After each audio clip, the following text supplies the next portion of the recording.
So good morning, and today we discuss the theories of international law.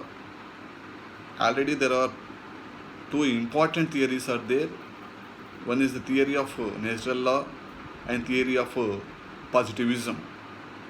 In the earlier class, I have discussed these two theories in detail, and today I am delivering my lecture on the remaining theories. There are another four theories are there, and those theories are theory of consent, number two, auto limitation theory, number third, pacta sunt servanda, and fourth one is theory of fundamental rights. These are the another four important theories which are there in the international law. In addition to the two theories, one theory of natural law theory and the theory of positivism, which I already explained in an earlier video. And we discuss in detail what about these theories says. The first theory of consent. As you know that consent, so consent is nothing but acceptance of the other party. If you go to the law of a contract, consent is the essential ingredient of the any sort of contract. Here also the same consent, though the state parties before to following the principles of international law, they have to give a consent.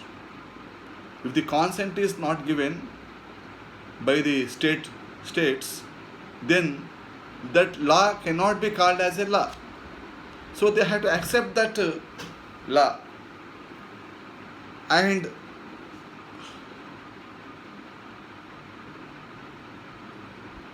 but earlier there is a customary international law which has stated that all the laws which are there in the international arena have been accepted by the states, are deemed to be accepted by the states.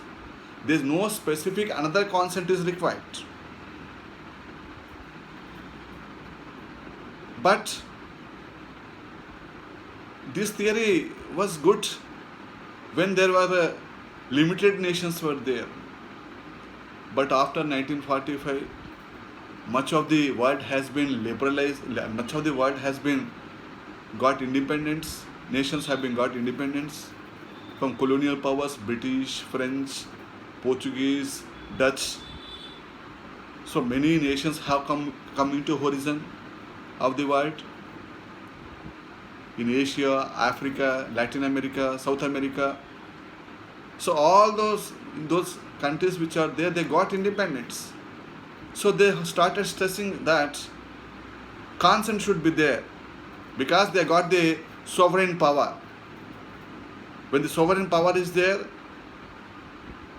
sovereign power is a power which is supreme power, as we well know. The supreme power to that domestic jurisdiction. But the supreme power want some other to be incorporated in their domestic jurisdiction, he should give the consent. And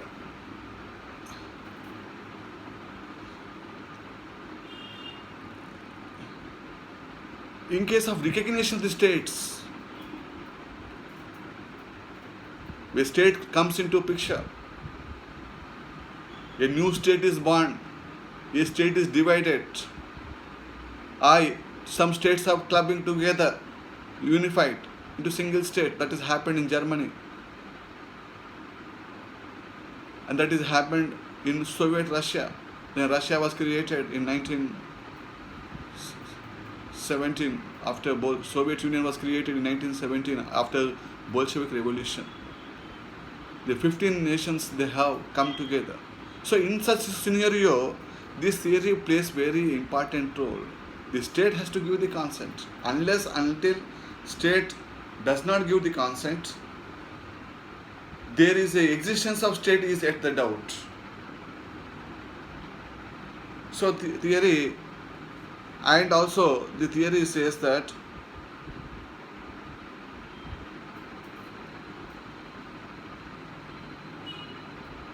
this theory fails to extorts what is the true basis of international law. That is another major criticism which is there with this theory. But basically, as on today also, majority of the states, they are following these principles of the theory of the consent. And second theory, that is the auto limitation theory. Auto and limit. We are limiting our power. The state is limiting its power. Then that will be called as a auto limitation theory. The auto limitation theory says that again upon the theory of the consent, I want to follow, suppose a state is there, a state want to follow a international law, a international principle, a international rule, may not follow. It is limiting its basis. And this theory also explains basis upon the will of the state. Itself is limiting its power. A state has absolute power. It can do anything, but because of the coexistence principle of the other states, we are limiting our power. We are self-restraining ourselves. So this is called as a theory of auto limitation.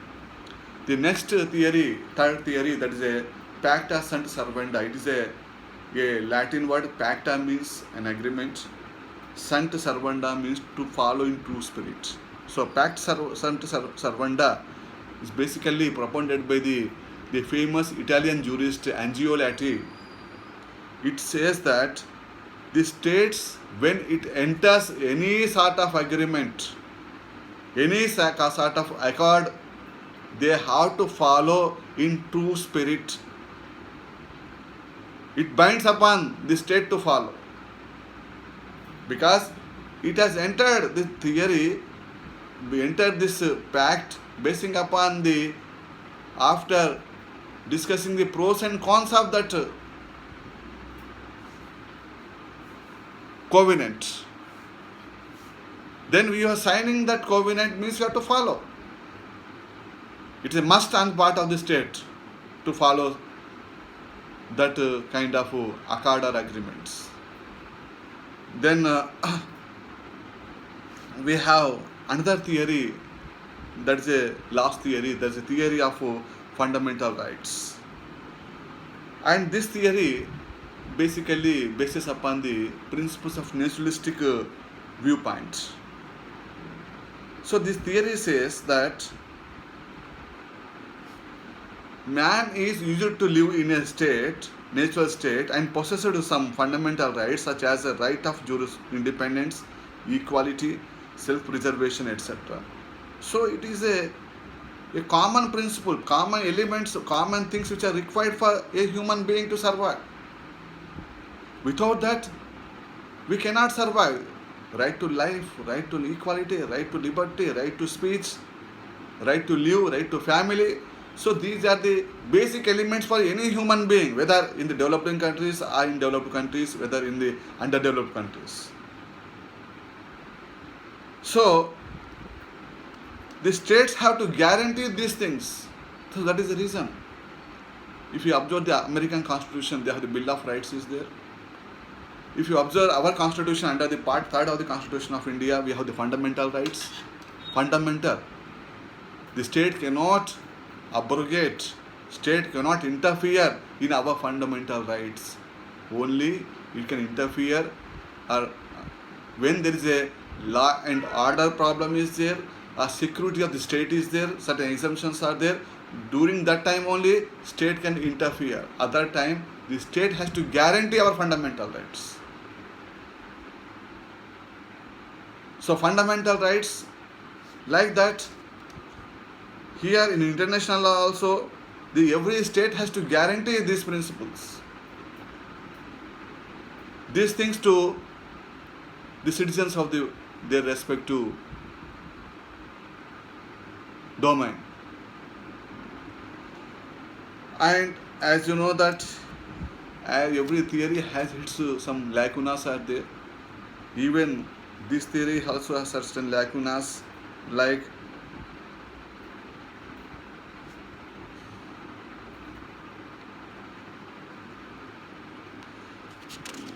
that the systems, how you can say that every state has to follow the similar principles. It is may not possible. Whatever, it all depends upon the various factors, geographical factor, social factors, economic factors, and political factors. So it all quite differs from one nation to the other nation. So basic upon that, they can practice. And in addition to that, these are those some of the shortcomings, but these are not having much influence upon this. Everywhere it is a shortcomings are there. In every theory there is shortcomings are there. But these theories, as on today also, very very popular theories, and every state either following one or the other theories. And with this, I am concluding this lecture.